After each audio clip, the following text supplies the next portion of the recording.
So you're trying to figure out which selfie stick to buy. Here's what I recommend as the better buy. This is the 114 centimeter Insta360 selfie stick.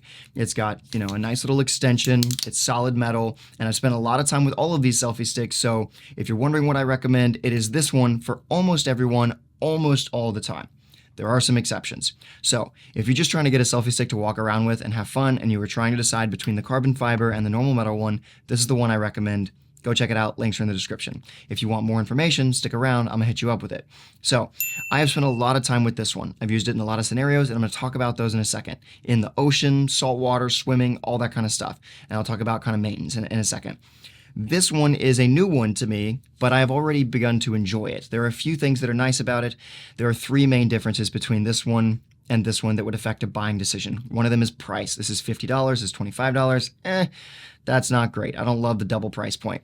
This one is carbon fiber, which makes it supposedly 50% stronger, give or take. It is definitely more rigid. Like when this is fully extended, it does not move as much as the metal one, which is a big plus. I like the fact that it's more rigid. So just something to consider.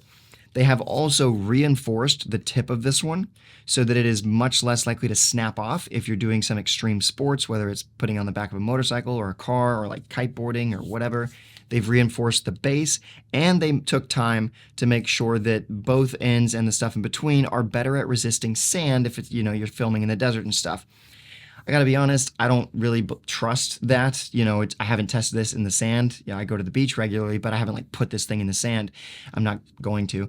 And my thinking is sand is pretty incredible. That stuff finds its way into everything. So if they have made this truly sandproof, I would be surprised. I'm not going to put that to the test. So just something to think about there. At the end of the day, unless you are doing some sort of extreme action sports with this sucker, I don't think you need this one. I think you will be more than happy with this one in all sorts of scenarios. I took this boogie boarding, surfing, running. I'm running around with it. I have it attached to the car. I've spent a lot of time with this one, and I typically have it set up in this position. These are the Falcam F22 quick release plates, by the way. You should check them out. They're linked in the description. These suckers are amazing. All right. I normally run around with this and a DJI Mic 2 attached, and I've run hundreds of miles with this weight. So I'm very used to carrying this weight. When I switch these out, it is negligible. I can hardly even notice. It's so small that, especially once you attach the rest of this stuff to it, you don't even really realize you've switched poles. This one is a little bit thicker in my hand, but that's about it. Also, you'll notice that I took off the rubber grip from this one. It's just the metal. That's because I found that when you get in the water with this one, that grip gets slippery and slidey, and it actually becomes more of a problem than a help. So I just took it off. And I wouldn't take this one in the ocean, personally. I don't really want to test the carbon fiber stuff. I have this one. This is now a junky one. It's perfect. I love this thing. This is why I recommend it as the better buy for most people. This one will become my standard carry stick, though, in every other situation, mainly because it is lighter, it is more rigid, and I'm not talking about for the action part, but just those two things are a nice feature, and since I have it, might as well use it. But for most people, if I had never gotten this stick, I would have continued to be just happy with this one. Honestly, the main reason I got this was because someone suggested it in the comments, and I do better buy reviews, so I wanted to help people out. All right, so this should be helping you make a better buying decision if you're trying to figure out those differences.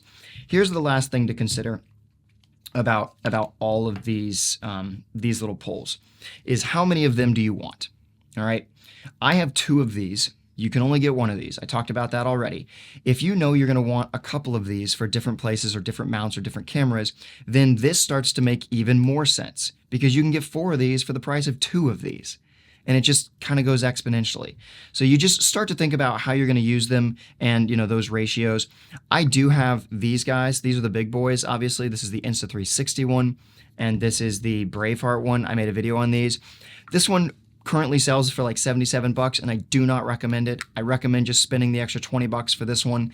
And the reason for that is, if you didn't see already, the tip of this one popped off for me, and I had to go through this whole process to clean it up. I'll have the link to the video either popping up or at the end or something, but I made a whole video on repairing this.